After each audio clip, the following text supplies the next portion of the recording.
తాను ఒకటి తలిస్తే దైవం ఒకటి తలుస్తాడు అని పెద్దలు చెప్తూ ఉంటారు.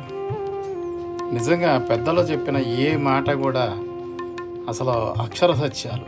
అనేక సందర్భాల్లో ఆచరణాత్మకంగా జీవించాలి అనుకున్నప్పుడు ఆ సామెతలో లేకపోతే వాళ్ళు చెప్పిన విషయాలు ఖచ్చితంగా అదే విధంగా జరుగుతూ ఉంటాయి. ఇప్పుడు మా విషయంలో కూడా అదే జరిగింది. నేను బయటికి వెళ్ళి ఒక పర్టికులర్గా ఒక ఫ్యామిలీ సబ్జెక్ట్ అనేది ఒకటి చేయాలి, ఇంటర్వ్యూ చేద్దాం అనుకున్నాం. వెళ్దాం అనుకున్న టైంలోనే మా అల్లుడు వాళ్ళ అమ్మకి బాగాలేదంటే మేము వచ్చాము.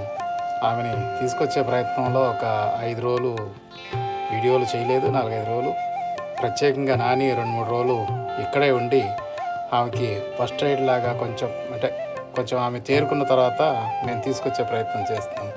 అందుకే 4-5 రోజులుగా వీడియోలు చేయలేకపోతుంది.